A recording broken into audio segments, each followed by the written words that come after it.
Stephen Mansfield, New York Times bestselling author and speaker. Doug Tenaple, I'm the creator of Earthworm Jim. Tweet. I'm Victor Dweck. Joseph Carter, I'm the Mink Man. This is Dave Baker from Forged in Fire. This is Leanne Morgan. I'm a comedian, and this is why you should never Not ever. Don't waste your time. Oh, you really should. listen to those darling, yummy Reverend and the Reprobate. Hey, everybody. Thanks for joining the Reverend and the Reprobate. No welcome. way. Yeah, welcome back. Welcome to the show. Danley Expo on our airwaves. Actually in person today. We're not having to fly somebody in via the miracle of Zoom and the internet. It's so much better. It's the wonderful, fabulous, the very funny, the very talented, the very lovely, and quite a good author, I have come to find out, even though Carrie Pomeroli won't agree with the fact that she gave me a Proverbs 31 verse in the autographed copy of her book I got. It's Miss Dorie. How are you, darling? Great. Yeah? Doing awesome. Thanks for coming in studio. That's so much fun. It is so much fun. So much more fun than Zoom. I failed Zoom, so. Yeah, Zoom's tough, Yeah. right? Did you have to do any Zoom comedy during the pandemic? Or did you just refuse to do it? I avoided it like the plague. Yeah? I just thought that would be so brutal. Just watching my daughter doing homeschool on Zoom, I was like, there's no way. No way. How did she do, by the way? We did terrible. Like Yeah. and I say my son we did too. because I was also taking homeschool. Like I definitely relearned all of it, and it was so frustrating. She was in 7th grade, and she hated it. And at one point, she actually she submitted the wrong video. And the video she submitted had her screaming at the video screen. And it was so funny. She's like, hello. I'm supposed to be doing a science project right now. And like just started screaming. She goes, this is my third freaking try or something like that. And she sent it on accident. Oh, the teacher was mad. I was like, I'm laughing about it. I I'm mean, like, she's hilarious. stressed.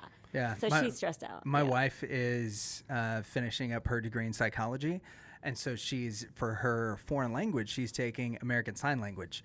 And so she has to do these videos for her online classes where she's like, it's just her looking at her computer screen and she's so expressive and she's like, like doing all of these really big, and like I'll walk into the room and be like, what's happening? Or I'll be in the other room and we'll have like slammed a cabinet or the dogs will start barking or something. She's like, burp. Like, I actually don't think you're allowed to talk on these. I think it's part of the thing. She hates it. No, and there's just not like a cool place to have it. Like my only kind of cute place in my house is my kitchen, but it's like in the middle of my house too. So it's like, yeah, I'm either like in an ugly part of the house or I'm like screaming at everyone like, I need 30 minutes of nothing, no one, and like go, take them somewhere, like just dog, everything will happen. And it's no fun. Yeah, the internet is wonderful for some things, but Zoom interviews and Zoom school, hate it. Yeah, Absolutely hate The it. only Definitely thing necessity. that I like about Zoom, and we don't actually use Zoom, but Right. essentially Zoom. Yeah. We use Teams, is working remotely is fantastic. True. Mm-hmm. There are some drawbacks, it would be easier, I think, to because I have a real job. Outside of this, I thought that was shade at me because I'm a pastor. No. You're like, no, I have a real job. I'm just saying this is not my job. I have an actual job. Yeah, Gotcha. But we do everything remotely. It would be much easier at times to get together in a room and just hash it out and figure it out. Right. But I don't have to move around. Technically, I can have more meetings in a day because I'm not walking to different meeting rooms. Or getting dressed the whole way. I mean, like all those things. I got annoyed this morning because I had to interview somebody, and one of my teammates was on the phone, and we were talking. She was like, "Can you turn your video on?" I was like, "I'm not prepared for video." She said, "You're the manager. You need to go." I was like, "Fine, hold on." So I went and slicked my hair back and put on a polo. He put on his nice wife beater and That is hilarious.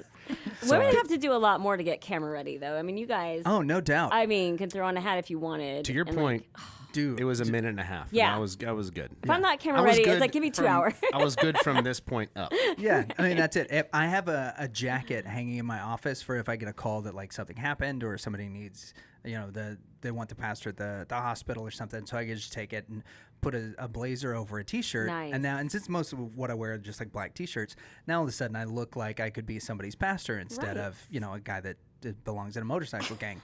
And so that change happens quick. That is not the way it works for women at all. You guys have a much harder road. So how many kids do you have? I have 3. So I was right on that. We were Nice. talking earlier. I have 3. They're all girls? Actually, I have a son, a 21-year-old son. Okay. And then I have 2 girls, 18 and 13. I was close. I said 3 girls. The 21-year-old was adopted. So he was adopted. They adopted him as a teenager. That's why she looks so young, having a 21-year-old son. Thank you. Let's pretend that. So they're all doing well. You know, you mentioned with the pandemic doing remotely, they're doing better. They're back to school now. Yeah.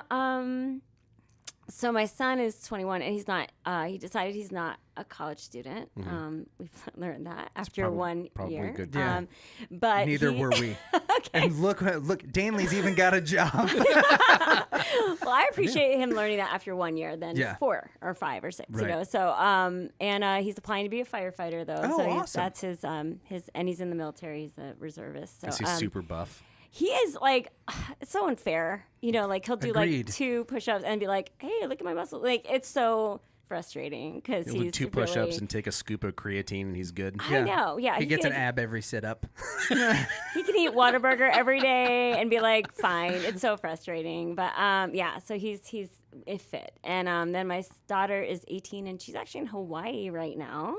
We just dropped her off. We just came back. You just dropped her off in Hawaii? You Yeah. just took the bridge right back we to had Texas? to just drop her off because Nice. we didn't want her to go all alone and Of everything. course not. If I had to take, my son had to go to Hawaii, I would definitely go drop him off. Yeah. Yeah. I mean, it had nothing to do with the locale or For sure. anything else. It It's was safety, all, you yeah. know? I mean, she couldn't There's do a it alone. pandemic out there. It could be in the coconut. Could Also, be. Dog the Bounty Hunter lives there. And Yeah, for sure. you gotta make sure My he's not husband around. mentioned him when we were there as if we were going to find him. I'm like, I think he finds people. I don't He think actually lives in Colorado now. he does? Oh, because he was okay. searching for whatever that guy's name is that killed his girlfriend. That they're, I don't know.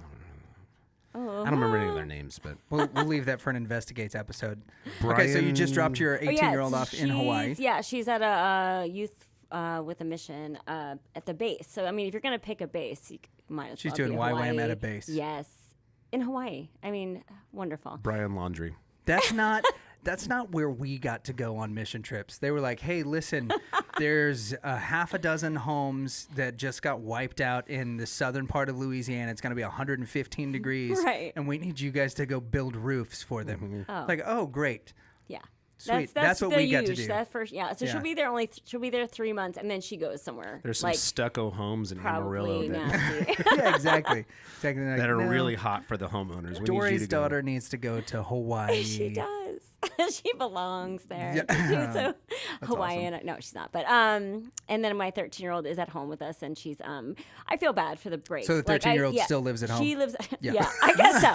Yeah, we didn't ship her off to any other like tropical locale. You That's a know? bummer. Yeah. But I feel bad for the split. You know, my son and our first daughter. I mean, it's only a year and a half apart, and or 2 years apart. And then my youngest, it's like a 5-year like wait between them, and I just chickened out about it. I didn't know if I could do it. You know?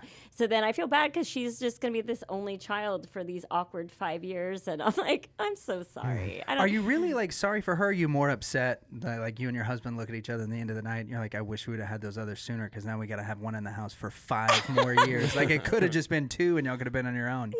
No, I am like heartbroken. I don't want them to leave. Like I really don't. But That's I good, do though. feel but I feel like I wish for her sake it feels like I'm already kind of grandparenting her. Like I'm like, oh, are we supposed to like not let you do things like she could pretty much do what she wants. You're a good mom. Yeah. Yeah. It sounds like it. I recently had a conversation with my son. I was like, I think at some point, like when I retire, I'd like to get an RV and drive around. And he was like, oh, yeah. It's like, yeah, we will go here, all these places. And I was like, it's not. No, it's not with you. You're not hearing me. You're not going to be there. I need to go to a place with your mom and not you. Right. Yeah, you need to stay home and take care of the dogs. That's hilarious. Yeah. Well, we had you on the show because we wanted to know some stuff about you. We got some questions about comedy. We've got a list of things that we've discovered about you, which we think are very fascinating, especially in relation to some of the other guests we've had on. But I first want to know, how did you get started in comedy? And as a Christian comedian, how is that?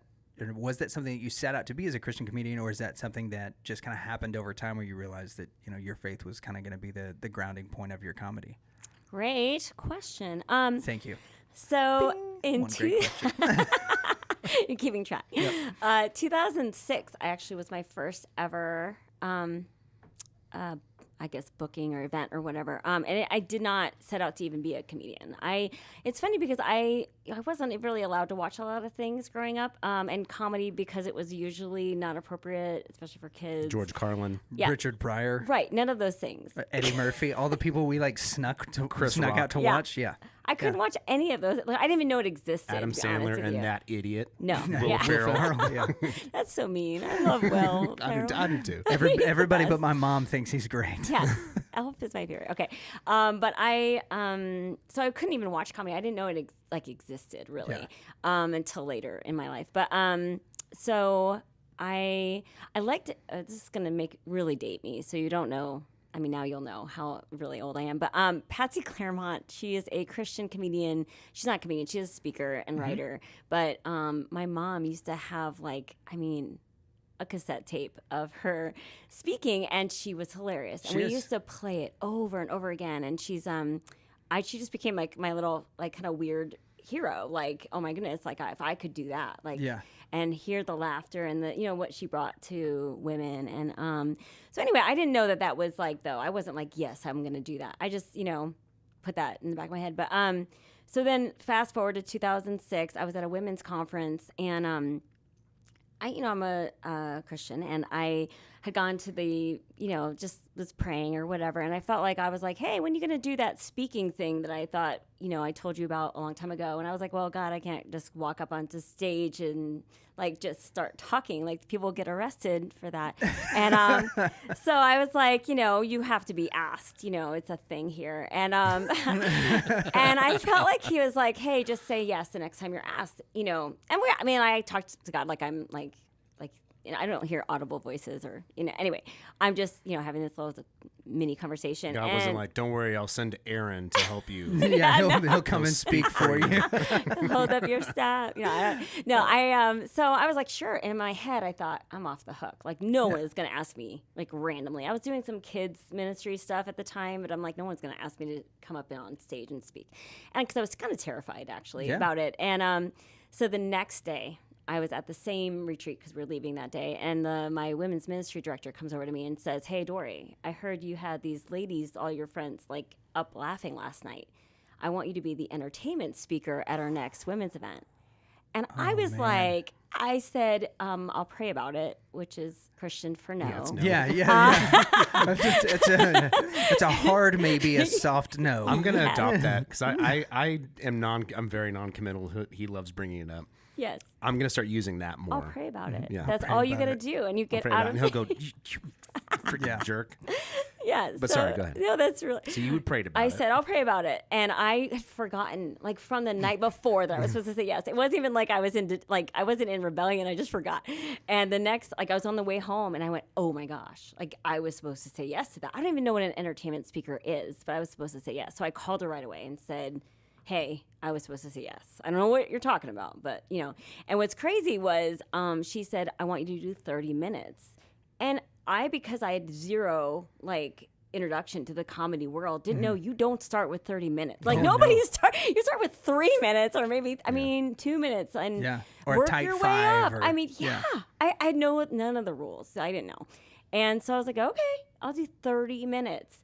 And luckily it was 6 months out. And so I started out just having a notepad near my bed or with me all the time. And if I thought of something funny, I just wrote it down. And there were times I actually woke up laughing about something and write it down. And I thought God was just so merciful to me because he was like, here's your act. You're not going to get it on your own. You need an act.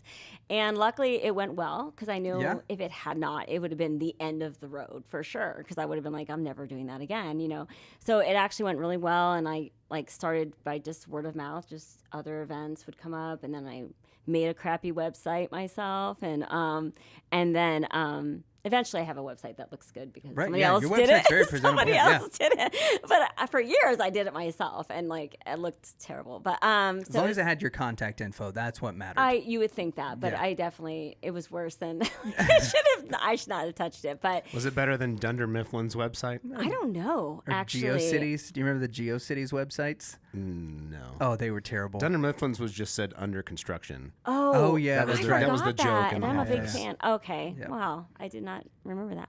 My daughter would be so unproud of me for that. I did not remember that. She loves The Office. I like the use of unproud instead of embarrassed. Yeah. Unproud. Should have been unproud of me. I think my wife calls that neutral. Yeah. She's just typically unproud of me. And then that gear can shift one way or the other, but this is neutral for her is unproud. Oh, no. I do not want to coin that word. That's terrible. I'm taking it home tonight. Awesome. Hey, so you look very unproud of me. What is that supposed to mean? Just regular. You look regular. Yeah. You're beautiful, but you just look very regular. Yeah. Why are you signing? Yeah. Unproud. Yeah. Maybe that's what the whatever the sign Why for are you signing unproud with one is. finger? That's going to be what my name is That in sign language. It'll be unproud. But That's this impressive. This Sign picture, language impresses me, by the way. Just side note, sign language. When I see people even like at church sign language, I'm like, I can't even, like, my own notes are all like nothing. Like, I have like big blank spaces where I don't remember what they just said. Right. And I'm like, she's listening to like what they're saying, then translating it for these people, and then also listening to what's happening in the background. I'm like, that is genius, like genius level. That's incredible. Yeah. We were watching. I think the lady was signing for Eminem, the rapper. And she was like, So yeah, I don't know how to. She's like, she took his. He gave her his set list before he went on tour, and she had like 3 months to figure out all the signs, and she is like working up a sweat. Oh, I bet. And so there's two ladies that go on the tour with a lot of hip hop artists as their signers, and a lot of times they have to swap out because if there's a song where they're just like going at it and rapping really fast, that they'll have to take a break the next one. But we watched several of those videos whenever Kirsten started doing sign language, and it was absolutely insane. It's insane. No, that is genius level. Like, I could not even imagine. Like, It's I would crazy. start like summing up. Like, I would just have my own sermon version, like, oh, something about the gospel. Like, I would just be like, I forgot. I'm sorry, I was thinking about something else. Just start doing the hand motions to Lord, I lift your name on high. There actually was in the news a couple years ago. There was a famous incident of, I think it was in Florida. Okay. Of a fake interpreter, like for a government official. Oh my gosh. And she was just signing complete nonsense. I'll find the video and we'll throw it up. Oh, Okay, no, that's that's brilliant. awesome. But she got fired. Yeah, no doubt. Okay, so sorry. so you get your first set, you say yes to this gig. Yeah. How did that 30 minutes go? It went insanely well. I couldn't believe it. You just killed it. I don't know how that killed, but it I've definitely had bombs since then. Like that, Right. Thank God that wasn't one of them. I'm telling you, because it would have been the end for sure Yeah. for me. But it went really well. I loved doing it. I just love like laughter in general. I loved bringing joy to people, and that was just like it was a high. I mean, you know how comedians talk about the high of being on stage, and it's like it is like nothing else that you can really do. And I just got the bug for it and just wanted to do it again. But I'm terrified every time. Like I've been doing it now 15 years, and I'm like, I just had a booking this Friday night, and I was like, I'm gonna be sick. Like, why am I gonna be sick? But then as soon as you get off stage, you're like, I'm gonna do it again. I mean, it is the weirdest roller coaster ride of, and I have thin skin, and I'm like, this is the worst profession for someone who just cannot take an insult to save my life. Like, I think social media scares me more than the stage, though. So I'm like, I do stuff, but it's like, I don't read the comments. I'm like, I can't even. Hearing you've been a guest on Michael Jr.'s podcast a few times, and we were talking a little bit off air about how that's kind of been for you.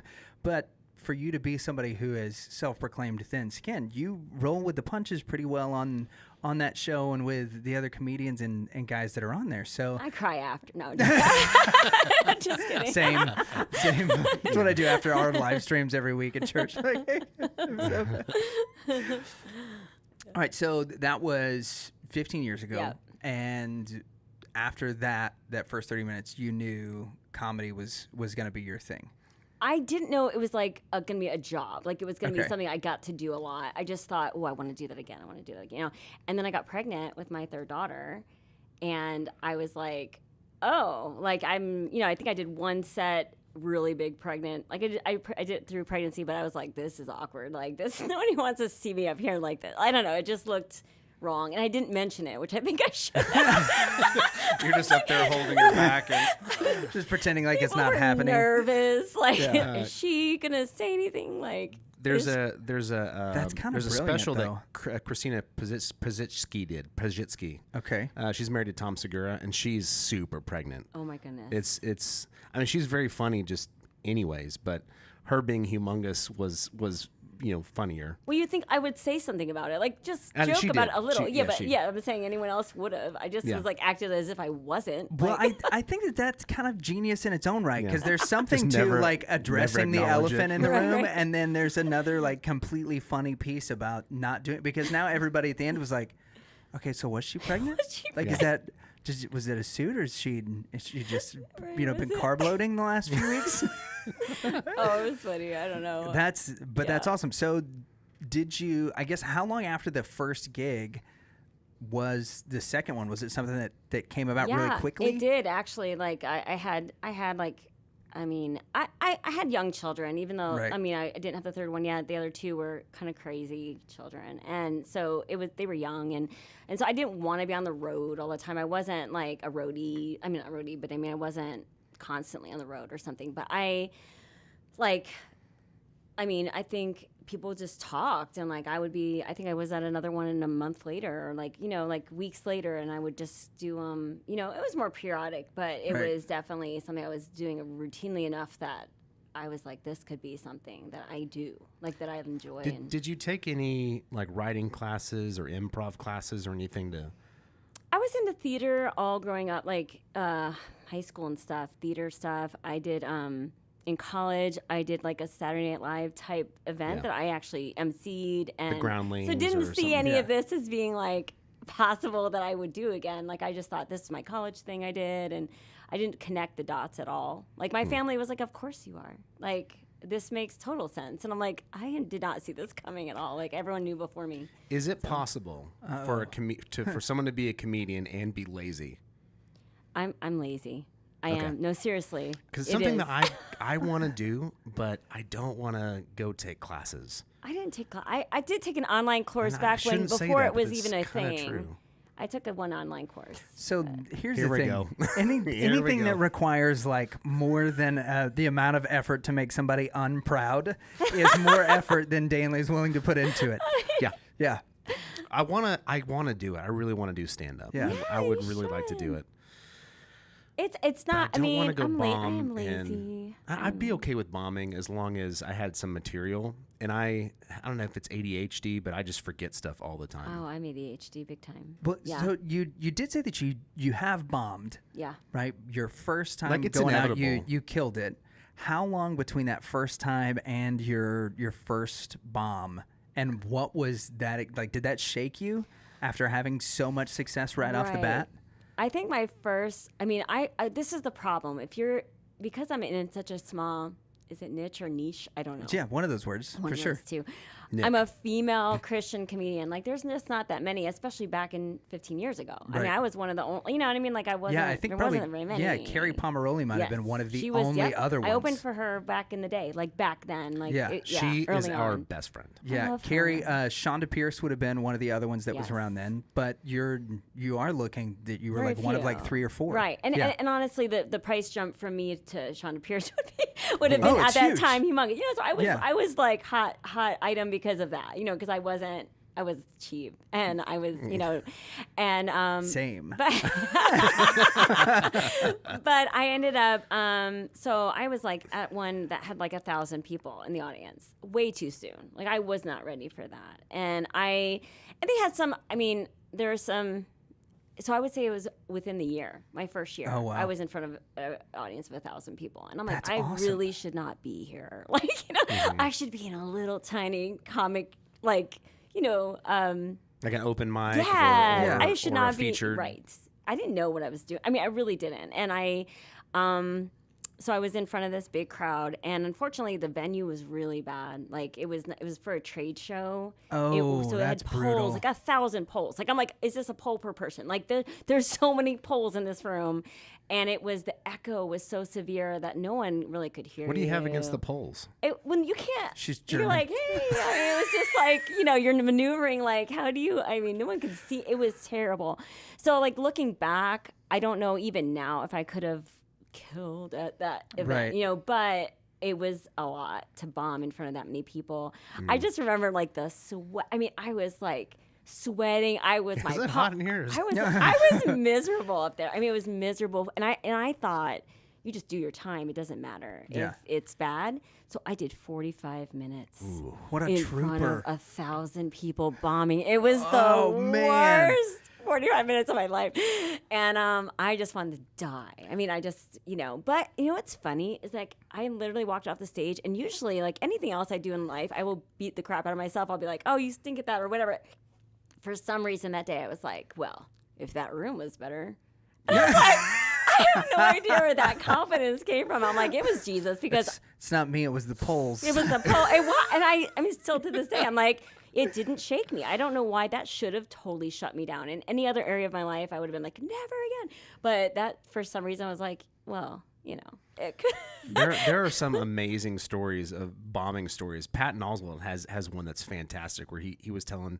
He got paid to go to Vegas, and it was for a VIP group, and essentially, just fast forwarding, everyone was completely beyond hammered. Oh, Lord. They were the whales, Yeah. And he went on stage and started doing his bit, and they just started yelling. I think it was Ratatouille at him, whatever his character was, and they just yelled that. Oh. And then he got paid and went home. And they were like, oh no, we're bringing you back. Like, they were so happy. And he was like, they just yelled at me the whole time. For like 7 minutes. Yeah, and but then they he paid was him gone. like whatever it was, $10,000 or some ridiculous insane amount of money. Goodness. But what are a couple of the interesting places that you've performed at? Well, immediately comes to mind is a Chick-fil-A drive-through. That's what I was thinking. Wait, what? I know. Well, it was a church that was doing this event, and it was kind of innovative. They were doing this event right outside the Chick-fil-A. Here's your bag. Tell him a joke. Oh, it was horrible. Kind of innovative. Well, they actually. You're trying to show so much grace to this church. I know. And I'm not even naming them. I'm like, they're innovative. So they had a stage kind of set up like outside of this drive-through, and I love Chick-fil-A, so I was like, well, okay. Do you just restart your bit every time, or your whole set? There's a new car. I don't even know if anyone in the drive-through could hear us, because there was this stage, and this was what's crazy. Horrible idea. I mean, the mixture was horrible. Hold on. There's a stage. They set up a stage So right you're not, outside like- the drive-through. Like, Okay, when right you said there. you were doing comedy like in the drive-thru, I thought they were like giving you a headset so that you could, because like that's what I did at Starbucks, right? People would come up and I would like try to tell them a joke or something, and they would get angry because they didn't have their coffee yet, and swing around and apologize and tip us well, and then go. Wow. So I thought maybe that was what like No, I was on a stage. on a in the stage at a drive-thru. Chick-fil-A Yeah. drive-thru. Yeah. Oh, that's terrible. And so they had this thing, and you Oh should my try. This is gosh. a funny idea. I'm not going to try this. So they would. Okay, so the kids pastor was raising money, and so what he did was they had a hydraulic. What's the thing? It was Hydraulic. it was Preston, thing, wasn't and it? they pushed him up in the air, and he lived up there until they raised the money. What? Yeah. Yes, he had to live up there. I guess he could come down for a bathroom. So this I don't was know, like, but what's that magician? David Blaine. This sounds like a David Blaine thing. oh, I don't know him. Sorry. Well, he does extreme, like he'll live in a fish tank for like a week. month, yeah, or or This something. was their kids pastor lived on the hydraulic, like up For there. how long? Like, Do you know? it was days at least. I mean, I don't know if it was weeks. I know it was at You least should do days. that. So here, Not a chance. so the whole time, not only am I like my audience is driving by me, but also the sound of the hydraulic was just like deafening. So you're just like yelling your jokes. I mean, it was just terrible. And then there were a couple other comedians doing it, and it was so funny because it's funny because usually I don't like feedback anyway. Like, I seriously don't. Like, my mom is my only person. I'm like, yeah, you can tell me, because that's the only feedback I've ever gotten. Sure. So I'm like, I really don't want to hear anything bad. I'm like, I don't care, really. I'm going to probably not listen to you anyway. Not you guys. I mean, if you had Oh, yeah, feedback. for sure. But I mean, like, just somebody I don't know. I just don't need, We'll like, take notes and give them. We'll give you a few Perfect. notes at the end of the show. Yeah. But this guy, I don't know his name, honestly. I don't remember him. But he afterwards was like, hey, like, your set was like, like, not so good. And I'm like, did you think you were going to kill it out there with the Chick-fil-A line? I was like, how could you even tell? Like, I'm He's like, getting the kale. Like, what jokes do you?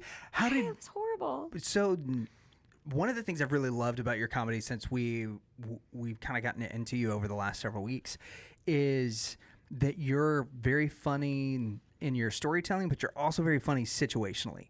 Like, you have a great way to respond to things. You're really quick on your feet. You're very witty, and I love that in comedians. Thank you.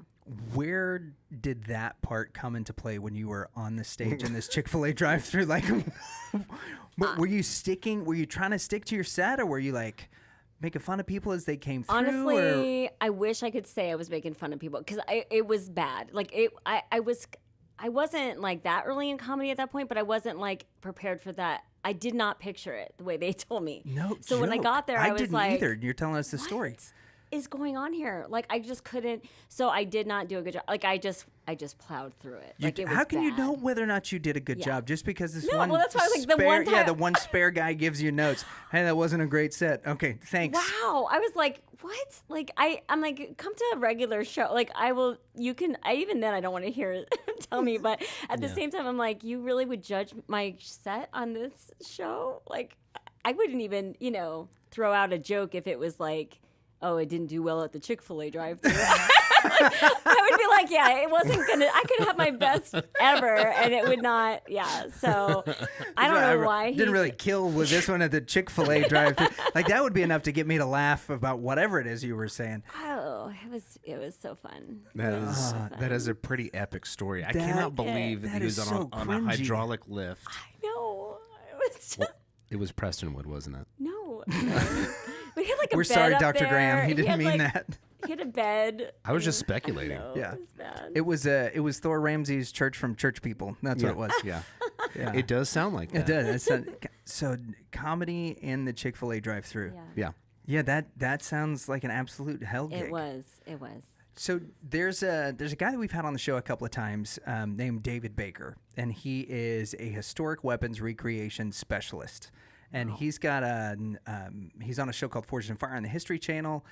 His lovely girlfriend Karen is studying silversmithing, which is something that you have an incredible amount of experience with. So, talk to us about the silversmithing comedian. First off, what is silversmithing, and second, how do you make that transition? I truly don't know. He does, because he's into Oh my gosh, that is reading cool hilarious. things. Reading. Okay, so I'm using that term loosely in this case. Okay, so I don't know what happens, but it happens probably every few months that I'm like, I know how I can make money. Like, I don't know why I don't see this as like, I should focus on my comedy and make more money in a way that is like my calling or what I want to do. Right. You make more money with goldsmithing. I don't know. Yeah. See, honestly. Yeah, but there's more investment. Yeah. See, that's the thing. Okay. This is what happened. I'm like, every once in a while, I'm like, you know what I could do? Print cash. I could make things. And I can't make things. Like, I can't make pretty things with my hands. Like, I can't do it. Like, I just have to know that. Like, going forward, I have to have it written out somewhere. You don't make things. Like, but I was like, you know what? And like it happened because I wanted to have merch at my table. And I was like, instead of buying merch, it always starts out like, I should get some merch. Right. Then I go, oh, that's expensive. I could make that. For cheaper, and I get stupid ideas like that, and I'm like, I want to make jewelry. Like, instead of just buying jewelry and just upping the price and putting it out there, I'm like, I will make it myself. You get an anvil. Yes, no, I did. I bought a forge. An anvil. What? I bought. There's like this. I think it's called. Maybe it's not called an anvil. I think I'm getting confused. See, I'm not a very good. It doesn't matter. silversmith. It doesn't matter. We're calling it an anvil. Okay, we're calling it an anvil. It's like It's something hard that you beat things on. Yeah, so it's anvil. A metal block. Yes. It's an anvil. And I got a bunch of silver, like way too much silver. You're hoarding it like a dragon. It was horrible. And then I had to like I was putting words on it. It was that big phase, that big. Yeah. With the beat, like the words are like True Love Waits. Yes. All the hammered. Like leather it's hammered. stamping, but with silver. Yes. Yeah. So I bought the letter set. See, just because you went to the jazz festival doesn't mean that you just saw a lady do it. She was silversmithing. That was what she was doing. Yeah. So I thought, I bought the whole. I buy all the things. That's the problem. I buy all the things, and then I realize I'm in over my head. But then I can't like return all the things. So then I have to do the things. So I had to hold the little like letters. And you have to bang on the back of the letter, like the metal thing, to get the impression. I just realized I didn't know there was a skill set involved. Like, I just thought you could just do it, And I have found out I can't figure out how to get two letters next to each other. at all. Like there was no chance of that happening. So none of my art had like, I was trying to do like names or like the word hope or name love or whatever. None of them were together. Like it was all jacked up on the thing. And so I kept ruining all this silver. And then I thought, this is also the worst idea ever. I had a baby. Like she was like maybe 1 or 2, still napping. Right. And I was like, why am I like, like, what's the worst timing ever to be a silversmith? I'm like, when she naps, that's when I'll work on it. Like, bang, just the whole time. So I have 2 thoughts. Okay. Start with the second thought. The second thought is Otherwise, he'll forget it. maybe my dad should have cut my mom some slack when she bought into the Beanie Baby thing. I did too. Not a though. Beanie chance. Babies was cheaper than silver. Yeah. And the second thing is Don't tell her that. You're kind of investing in silver, right? Isn't that what people say to do? Yeah. Like if you're going to hoard something, at least that's going to increase in True. value, right? Yeah. True. I wish it was. You could just smelt it. 2 Yes. thoughts.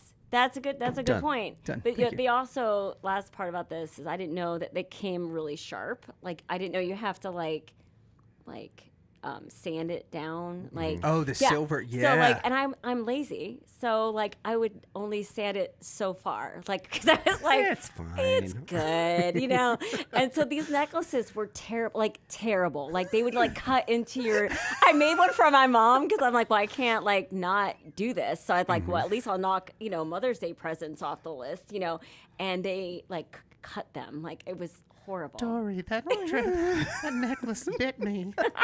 If you want to know what it's like to carry the one ring, try one of Dorie's silversmith pendants. Yep. God. That's amazing, though. Yeah. This is why I'm glad, though, that my wife is like, she's not crafty at all. And Like, she my knows mom- it. Does she know it? Yeah, and Okay, she's not that's interested good. in it. So my mom and my sister-in-laws have like the crickets and all of that stuff, and they're like making shirts. And my mom really wanted my wife to craft, and so she came over and she sat down with her, and they folded a book. And so when you open the book up, it's like this big heart, and it's a very sweet thing. So we went over there, we spent some time with them. I went and hung out with my dad, my mom, and my new wife. We'd been married for like 60 days at the time. So we're driving home, and I'm like, oh, did you have fun? And she's like, yeah, I had a good time hanging out with your mom. I was like, oh, let me see your thing that you made. I was like, well, what do you want to do with this? She's like, I don't care, burn it. I hate crafting. I was like, okay, perfect. So I never have that. I never look over at her. I'm the one of us that comes up with the schemes of like, well, if we did this, we could make money. And she's like, no, you won't follow through with it. Why don't you just get back in your lane? Oh, I go, my yes, ma'am. gosh. That's awesome. My husband believes in me too much. I'm like, stop believing. Like, Oh, no, it's my not wife is good. unproud of me. So I Stop believing. just stop believing. Yeah. No, I literally just recently, like, I don't learn my lesson at all. Like, I still have this bag of silver. But I still, because I think that it still has potential. Like if I get rid of it, then I've failed truly. Right. But until I've gotten rid of it, it's got potential for me. But You should make one big thing and just be done with it. I know, because then I could say like, yes, check. Make a I did weapon. it. Yeah, that's a good idea. Give it Like, to I your could- daughter. She can take it out on dates when she gets old enough. Yeah. That's a good point. And it'll She kill would use it, vampires. too. Oh, And like, where is that? Huh? Where is Vampires that? and werewolves. Oh, That- that's yeah, true. that's Silver. true. Yeah, thanks, Nadia. Where is Nadia. that line between like perseverance and failure? Like, where does that come? Where you look at something and you're like, no, I'm going to do this. I'm going to push through, and having a long career, or being like, you know what, I'm just not good at this. Like, where does that line hit? I don't know where it Hoarding. is. That's my problem. That Hoarding. is my Whenever it's problem. considered hoarding. Oh, that's true. If you have a small bag of silver, I think that's great. Okay. If you have a room full of silver, unless you're really rich, it's a problem. Yeah. I don't have a room full of silver. So far, I've not hit that line yet, which means I'm still going to That's good. persevere towards my. No, If you're just kidding. tripping over silver, if you're rich, great. If you're tripping over silver, call us. We will help. We just started our new silver removal company right here. The Rev and the Reprobate remove silver. Danley, what is it that Yeah, you've what got is that? over there? Yeah. With the nice soft We have- yellows and pinks. We have Dorie's book. I don't know where I can show this. Yay. And actually, your picture, I was going to say, is on the website. And this is what the website looks like. It looks. Yes. You mentioned earlier. It looks like it's a great website. Thank you. If you like Lots websites. of fun. Right. Do you like websites? I love websites. Dorie thinks that the internet is dumb. Oh my But So this is Hope Looks Good on You, by the way, did. which you can get at DorieComedy.com. Is that correct? Amazon. Amazon probably more. Go to Amazon. Yeah. Because I don't like shipping things. I'm lazy. No, just I kidding. don't know. They can get a 3-chapter like sneak peek at DorieComedy.com. So Oh, nice. And they then can go join to my blog. Amazon.com/DorieComedy. So, That's not the right so one. this is a devotional book. Yes. How does I've always wondered this. Okay. So we've interviewed a lot of authors that have like this big thought, and then they extrapolate it into tiny little thoughts throughout the course of the chapters of these big books that they're trying to bring people alongside them in thinking a certain way or a certain realization that they've come to. With the devotional book, you're kind of leading everybody through like some particular thought every day on every page or every page and a half of what you're doing. What was that like as a challenge to like take a thought, extrapolate it out over a short thing in order that it creates a big enough impact where it changes a person's day whenever they read it? What was that challenge like? Oh, that's good. Another good question. Bing, Number 2. I would say I'm at 0. I'm kind Naturally. of too ADHD to write a whole book of like one thought like that. I really do think like in stories and in chunks, and I think that's how also people can digest information too. Like I think that Jesus used parables. He was very practical with stories, and I just think that it is. I mean, I would just write the story out, like the funny story, and then I'd say, all right, I need you to give me something on this particular thing. Sometimes the story itself was something that God used in my life to bring out that like spiritual principle or whatever, but sometimes it had nothing, like I was not like in that moment thinking about this Bible verse or anything like that. It was just sort of like, hey, this story kind of teaches this lesson about different things. But I think that to me that's how people can kind of digest it and get something from it. And I really want, as I like the journal prompts, some of them are draw something, because it's just a way to connect to the material, so you're not like I don't know. When I just read, sometimes it's like, oh, it just goes off and stuff. Oh yeah. Oh yeah. But if you can connect with it in some like physical way, it's like. I know you're saying actually our friends at Tatooine Sons, they have a saying. You may have to help me with it, but the myths are, or we believe that they really connect with Star Wars, but that there are themes throughout it that are the myths of our time that do relate to universal truths about God and some of that. I'm paraphrasing, but. Stories are a great way to communicate a truth. So I'm with you. That sounds cool. Yeah, that's how I learn too. Like I'm just not. I don't know if somebody just comes at me like I've read a lot of devotional books. I don't read a lot of books, and that's why I think it's funny how many friends of mine came out of the woodwork when I published the book, because they're like, "What did you do? Because you don't read, and you like." If you can do it, I can do it, because you're really ADHD, and What a there's bunch no of way. punks. If you can do it, I can do Well, it. they No, you didn't can't. say You go that. be funny in front of 1,000 people in 4,500 polls. Oh, thank you. Chick-fil-A. Yeah. You go do the Chick-fil-A gig and talk to me about if I can do it, you can That's do great. it. Well, I don't think they didn't say it out loud, but I knew they were thinking it. I knew Right. they were like, Yeah. if Dorie can do it, what'd you do? What? That's how Danley is when I get something off like the top shelf. He's like, oh, if Lucas can get that, I can totally reach whatever that is. Here, give it to. Let me show you how much easier this is to be. Yeah. That is hilarious. So, what's your favorite story from the book that you get to tell, or maybe if it's not your favorite story, what's your favorite principle that you hone in on in the book? Oh, that's a good question. Also, 3. Still 0. Well, what's funny? It's called Hope Looks Good on You, which it's actually not like about hope. It's just that in that time I was writing it, which was 2020, which is actually like I was, didn't have a lot of other excuses left why I would write this book. It was a weird time. Because I didn't have, events. I didn't have, the things that would normally be keeping me busy. And I was like, this is the time. But I had kind of a bad attitude. Like not the very beginning. The very beginning was kind of fun. We're all home together, having fun, snuggling. And then it just got real ugly for me. And I just was like, this is not, great with me. And so I kind of became hope bankrupt. Like I just really went downhill with it. And I just, because your identity is kind of wrapped up in like doing events and doing these things. And I just thought, Lord, I don't know what you want from me anymore, and I just became like, I didn't want to be on social media because I didn't want to be a negative influence, and I didn't want to be negatively influenced either. So I just kind of like stood away. And then I thought, what am I doing? I'm not contributing anything either. I'm just sort of like living in this fog. And I felt like the Lord was like, hey, just like the speaking thing at the women's conference, he was like, hey, when are you going to write that book I put on your heart? And I was like, like, not now. This is so mean, And he's like, Tiger King is on. honestly, we watched, oh my goodness. I could only get so far that I'm like, my mom was in my head, like, what are you watching? I'm just kidding. But I really did feel like, okay, I need to stop with this pity party. And I felt like the Lord showed me that hope was something that nothing could take hope away from me if I chose it. Nothing can, no, outside force, no pandemic, nothing. And then I always thought of hope as like this, unrealistic optimism. Like, I hope it works out, or get my hopes up. And I didn't realize how much I wasn't getting my hopes up about life in general. I would always worry that the other shoe was going to fall. I would never enjoy anything. And how hopeless I was living even before the pandemic. I really realized that I was living like definitely glass half full. I always thought I was optimistic, but I guess I was more of a pessimistic because I was just like, something bad could happen from this. And I'm that way too. I look for everything to go wrong. Wow, why and I end up being right about a lot of things. It's the worst. But it sucks. Yeah. See, I feel like I'm a realist, and I think that I found a meme that described this like the best I've ever seen. It's 3 cups that have like yellow liquid, and one of the cups is like, I'm half empty, and the other one says, I'm half full, and the realist cup is like, I think we're urine cups. And so like I feel like that I'm that guy. Oh my God. Like, I don't care if we're half full or half empty. I think we need to be washed.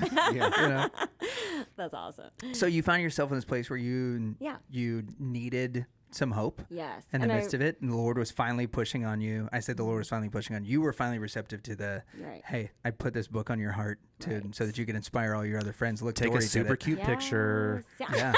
Write a book of devotions. And put it on Amazon because you don't want to do the shipping. Oh, no, for real. There you go. The Lord provides. Yes, he does. Yes, for sure. Oh, my God.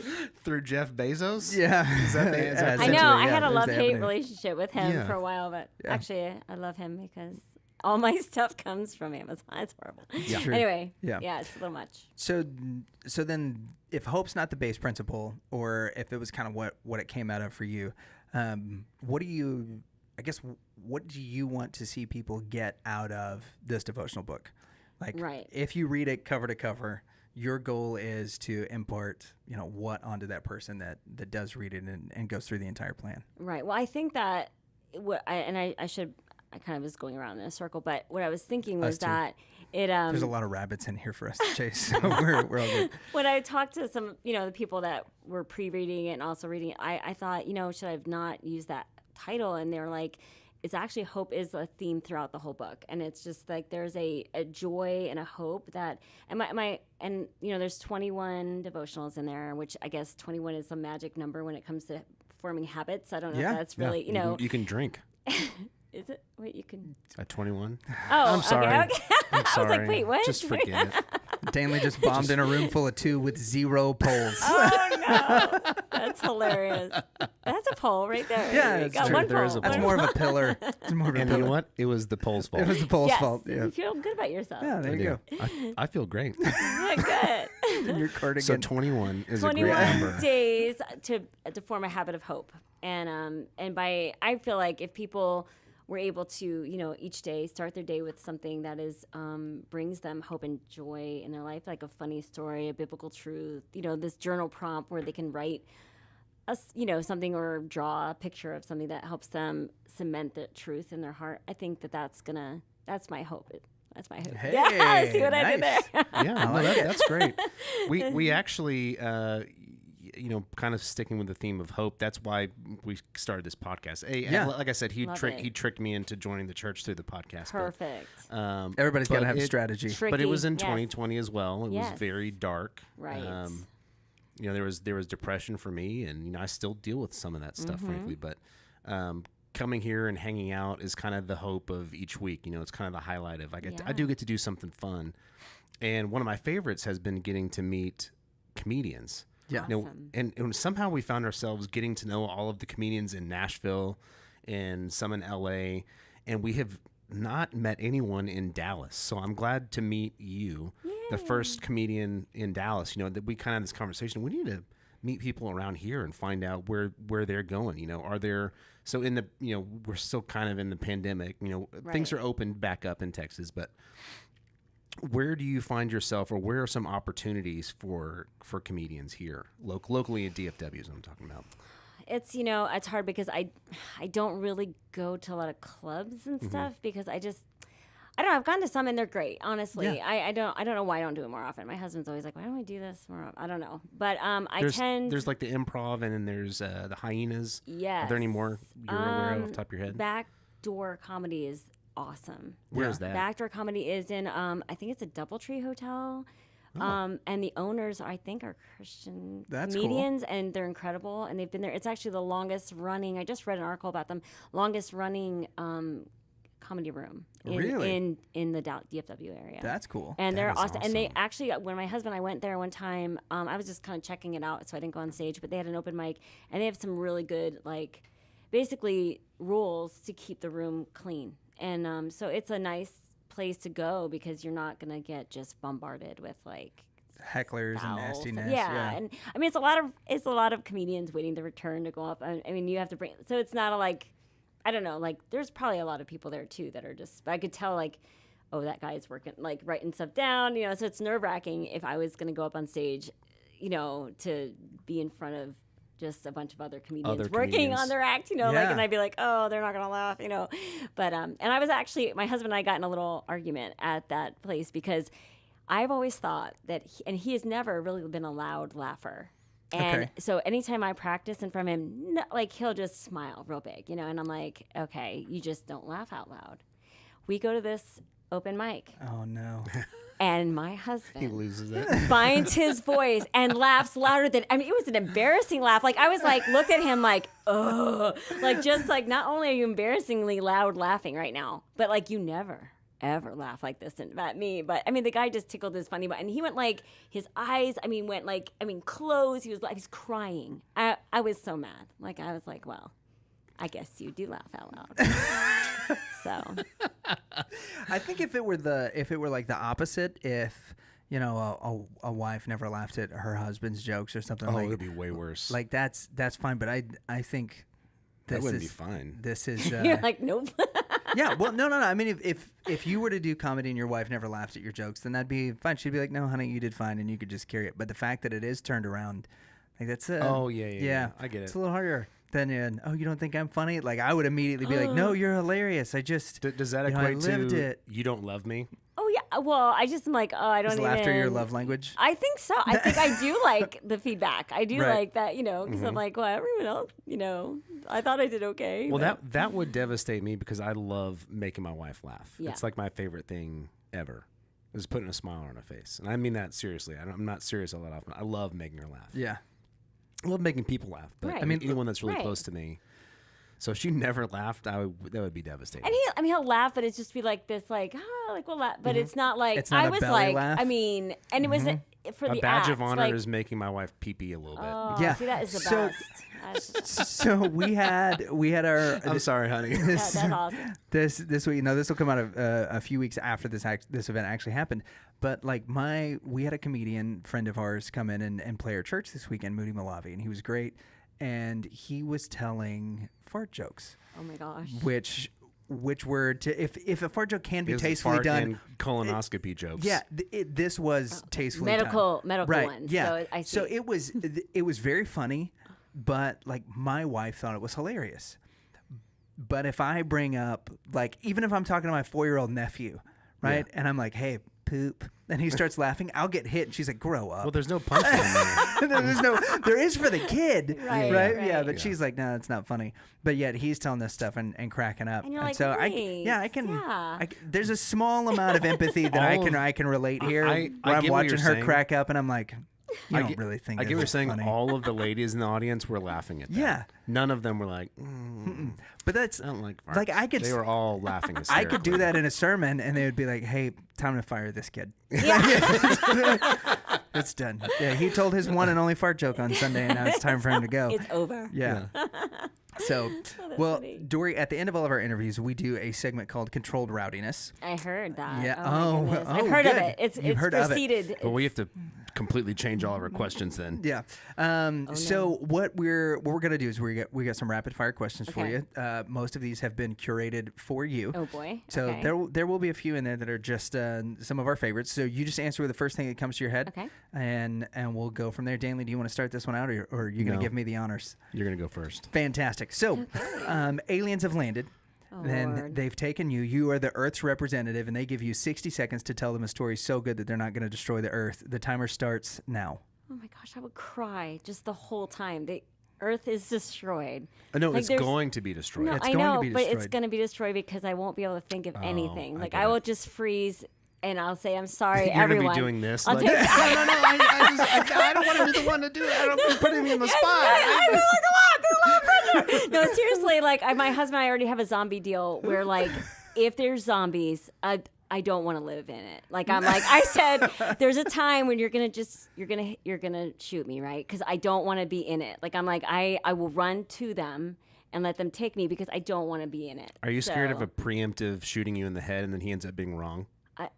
No. No, she just No, doesn't. She would just end if it. I see the zombies, that's the cue. But I'm like, what I'm it's saying out. is, You'd be like, like what if Tina it's- Belcher, and you would just go right at him and give him a big hug and just hope they took you out. Yes. No, yeah. I seriously already, I have a shark plan. If I'm ever like open water, I'm going under. Like there's just no like part You have of a me shark that's like, plan? if I'm in open sea, like I don't want to All right, live through that. there's your 60 seconds. Oh, I'm sorry, guys. I'm so sorry, everyone. I thought they'd like the zombie story, but not as much. I think Okay. I think we're probably up there. Okay. You know, Okay. they're reconsidering. Okay, good. Yeah. They're like, oh, she's cute, so Yeah. she wrote she's got a great jacket on her they book. were entertained. Okay. And Yeah. so they were fine. All right, good. But they're going to blow up another planet Okay. instead. Yeah. All right, cool. Because they have to blow up something. Elon and Mars, because there's no way Elon Musk is going to have 60 seconds to explain anything. He's going to be like, well, this one time. Yeah. Okay, so remember, this is just rapid fire questions. Okay. Simple. First thing that comes to your head. Oh, Lord. Did we invade Iraq for the oil? I don't even remember it. I'm sorry. The one thing she was like, I don't want to do I don't anything wanna do political. Boom, right out of I the told gate. you I wouldn't know anything about it. Okay, so you said you've listened to a few episodes of our show. We had on the U.S. The person that committed the second largest heist in U.S. history, a guy named David Gant, stole $17 million, literally just packed it up into a van, drove out the front door. If you were going to commit a bank robbery, how would you do it? Because you've almost done this before. I've almost done this.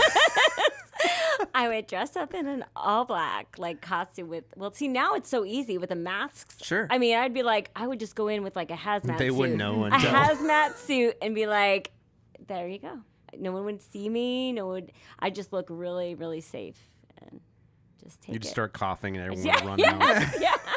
Touching them and then just say, I need all this money for me. Like, for my private island, I will go live on by myself. Okay. Not by myself. No, Pri- I will die if I'm by myself. Private island, sunset or sunrise? Sunset, because I sleep in. So Okay, that makes sense. I'd probably be asleep by the the time problem is, sunset. but then the day's over. So sunrise, because then I can go. I like to boogie board. I almost like killed myself last week in Hawaii on my boogie board. So let me just say, When you dropped your daughter off. I did, yeah. You found time to boogie board when you dropped We your did. daughter off. we were done. And I honestly was like, I have like wave cred for a little while. Like I was like, I am not dying out here yet. Like, and then the last like day we were there, I got thrown and I thought I was concussed. Like seriously, I got up and I was like, I am dizzy. I hit my head on the I came up with so much sand in my hair that like I could have just gone dreads right there, like just because it was so pre-matted. much matting from it. It was horrible. Anyway, sorry. I didn't. Next question. Sorry. What is the most annoying question you get asked as a female entertainer? Either most annoying or most irritating. I mean, I do think I get the question because I'm a church comedian more so than the girl, but that I'm kind of like, they won't say it to my face that I'm hack, but they'll be like, well, it's so much easier because you're doing women's events at churches. And I'm like, well, I have full lighting Full house lights. Have you ever done like a brunch, like a morning event with full house lights and nobody's drunk? Yeah. I was like, I think it's not as hack as you think it is. Like, I don't think Can confirm. Yeah. We went to go see Carrie Pomeroli at a women's event. She asked us to, she invited us. And we went, and she did a great job, and everyone laughed. But I did have the thought, I was like, this is a tough room. Oh, it's yeah. Or they'll always say something there was like, no one warming up. Right. And they essentially said, hey, come out, and she's going to be funny. And she was.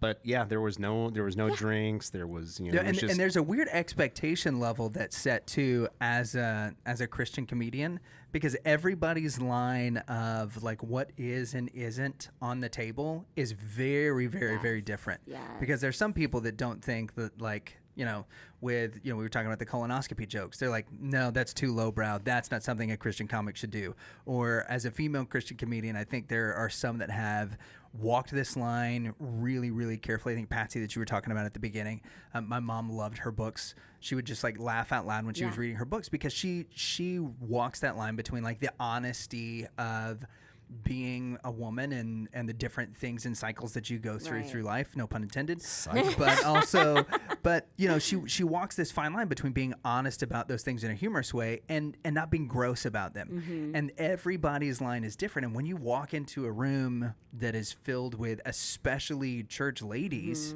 right? Do you get the opportunity to kind of feel that out? Or there's some things where you do to like test the waters and you're like, okay, this joke might work here, this one might not, where there are some areas where you have to shift in that? Because a church room is a really hard room to work. It is sometimes, for sure. I am probably the most, like, the least edgy person in the whole world. Like, I'm like, my dirty joke is about not cleaning. Like, like that is like as edgy as I get, like, so I don't have to like pivot too much with that. But there are things like I don't know, I have a toilet paper line, about how women don't like to change it, like how big the rolls have gotten over the years and how you can't even find a regular roll anymore. It's like these crazy big rolls. You should switch to bidets. Yeah. Well, yeah, honestly, after the pandemic, I mean, no. Okay. Anyway, but like Costco sells them. Anyway, I think that's so weird. See? Anyway, yeah. I'm on board. I'm on the bidet train. So that is the one thing that I'm like, ooh, I'm not sure. Like some people might think that's, I don't know. I mean, that's as edgy as it gets. But I just think that that's the only comment that I get, that people are like, oh, it's like you've got the easy crowd. I'm like, well, sometimes no, sometimes yes. I honestly. I mean, they're there to have a good time, so that's part of it. Right, and nice Christian ladies won't give you heckle you as much, but they do like to they do like to contribute sometimes, where they like to like talk to you, and then I'm like totally thrown. Like I'm like, oh my gosh, if I give them too much, like. If I talk to them too much, they think they're part of it. Like we're gonna do this all together. So you destroy them right off the bat? No, I'm too. If I destroyed them, I would cry afterwards, and I'd just stand there crying. Like it would just not. It would break my heart. Oh, that's not me at all. Yeah, so I'm too nice. Like I know. Well, good for you. Yeah, but then they become part of the act if I'm not too careful. So I shouldn't learn. I should learn to balance that out a little. Like you're not actually part of it, But. Yeah. Well, I'm glad we had the opportunity to have this chat and talk you through this. Intervention time. Okay, last question, yes, at least for me. You can have one more if you want. Okay, thank you. I appreciate that. Would you ever let your husband get a motorcycle? He's talking about it, and I don't love that. I don't even like it when he bikes. Like he was like getting into cycling, and I did not like it. Like he'd be like on the road, like miles and and I'd be like, are you safe with that? Like, are you? And he'd have like the funny pants with all the like the and I'm like, I don't think that's gonna actually help you. Like, I don't know. More streamlined. Yeah. Yes. It's horrible. I'm like, you're not even cutting your time. You're not even timing yourself. Like, why do you need all that? It looks so dorky. Anyway, it was funny. And it was like a hand-me-down one. It was like, and it was not good colors. Like, it was bad. But I just thought it was beige. But I was more no, that would be the worst. No, it was like way too bright. Like you're just like, but I thought that's safe at least. I'm aerodynamic and people can see me. Yes. It's like, that's the problem. Yeah, so I didn't like that. So I don't know if I would let him. But he could get a sweet leather jacket if it's a motorcycle. He'd look cooler. Yeah. Okay. Depends on what kind. I like the ones that have like stuff around. Not like the ones that are real like tiny. I want like a lot of material around, like, you know what I'm saying? Yeah. Like a car. If they had a What if car he promised for to me, wear a helmet yeah, and he had body armor? yes, then yes. I would Okay. let him. Or like, have you I'm seen gonna- those new? I'm gonna try to convince my wife of that too. So there's a Japanese company that's making geriatric airbags. Yes. So that I've when, seen that. so when the I almost elderly showed you fall that. over, it just goes poof, and it covers their body in airbag. Maybe that's what he needs. That's if he's what gonna he be. needs. Yeah. Okay, I could It's do fantastic. that. Then. I could do that. I can't Okay. believe you ran across that too. yeah. I read. Yeah, I've never no, you didn't read it. You saw it. It's a video. So it's like they're Yeah, so there's it's not a in the guy car. who tested. Oh, it's it's a not guy in who the car. tested out. It's on his clothing, and he falls over. And everybody's like, before he lands, there's a neck brace. There's like everything. Ones that's that come around the going- sides of him. Way. Yeah. It's well, okay, awesome. my plan is literally, this is terrible. I don't know if I should say this. Do it. Yeah, go for it. To gain a lot of weight when I'm older, because I feel Nice. like it literally, like the people that you hear that broke a hip, It's like they're all padding. skinny, they're all tiny, they're all frail. Like I'm Yeah. like, if I had some girth, like I feel like you fall and it's not gonna break. Once Like, you get your that's- AARP card, that is like cheesecakes. I know. It really is. Like I'm just like, I think that's Life's the way over. I'm gonna It's go. just time for Dory, I for want you to cheesecake. know that we both had cheesecakes before we filmed, Okay. and I wanted to bring you one, and he said no. Well, depriving. You hadn't earned it yet. I guess not. Okay. I'll see if I get one eventually. You will. All right. Last question. Yes. What item from your kids from their childhood do you regret purchasing for them? Oh, I didn't buy them a lot of stuff. To be honest with you, we were hand-me-downs all the way. So they. But there wasn't like a toy that they had that you hated Oh or yes, something no like that? Furby. Yeah. Furby. Like, can anyone say Furby? Oh. They're the worst. Honestly, the most evil toy on the planet. I can't believe we got two of them, and so they talk to each other. What? They talk to each other. Did you I've know heard that? that. Oh, it's scary. My sister was the only one of us that wanted a Furby. Oh, I walked in the room and they're like talking to each other, and I was like, I was scared to throw them away. Like I was going to be haunted by them. And we sold them at a yard sale one time, and the dad that bought them was so mad at me, and I was like, you're buying them? He's like, I know I'm buying them, but I'm already regretting it. And I'm like, I know, take them, like please, like Oh man. buy one get one free. Like here you go. Like it was bad. BOGO Furbies. Yes. Yikes. Mine was, I think my son's Iron Man. What? Because late at night, Oh. I would hear. It would just randomly start his that's so creepy. pulsar. Yes, Pulsar. yes. weapons or whatever. Repulsors. Yeah, Yeah. pulsars. It'd start firing at 2 a.m. No. And it wasn't him. It was just the Iron Man just thought it was time. No, that's so scary. Yeah. I get freaked out more than my kids get freaked out. I don't like. Yeah, I'm not into that. I'm No. out. It'll happen. There's gonna be One something. day they're you're gonna gonna bring have it- it. Yeah, there's They're gonna definitely bring going to be something things that they don't home. want or that I don't want in the house, right? But And then you'll drop it in the tub on accident. while they're in it, That's it. Yes. Well, no, it's just battery powered. what's this toaster doing in the bathroom? Here, play with this in the toy. Yeah, Dory, thanks so much for coming on. Tell our audience where it is that they can find you on social media, and if they want to purchase the book, Hope Looks Good on You, where can they get it? Awesome. All right. So Dorie Comedy is my handle on Facebook, Twitter, and Instagram. And then DorieComedy.com. And there's my book. There's 3 free chapters on there. And also my blog subscription for that. And also, Wow. I know, I just started that accidentally. But anyway. You accidentally started a blog. I did, Here's I did. 3,000 words that accidentally fell onto this page, and pictures and send. No, I just sent one random picture to all of my followers on accident because I was trying to play with it and I forgot I set it up to alert everyone when I publish something. So Nice. I just thought, well, I guess I'm starting a blog now. So, just went with it. And then on Amazon, if you just, I guess, search Hope Looks Good on You and see my face with a popsicle that's supposed to look like a microphone. It does. Yeah, it does. I look thought good. it was a bedazzled microphone from far off. Oh, awesome. That was the intent. That And we'll was have the- it in the show notes, by the way. Yeah, all this stuff will be in the show notes. Remember, DorieComedy.com is DORIE. Yes, not like the funny Dory. Comedy is spelled the way that The it's traditional way. KOMDY. Comedy. Make sure that you check it out. All the links to everything will be in the show notes. Thank you guys for watching The Reverend and the Reprobate. You guys have good and get give. Until next week.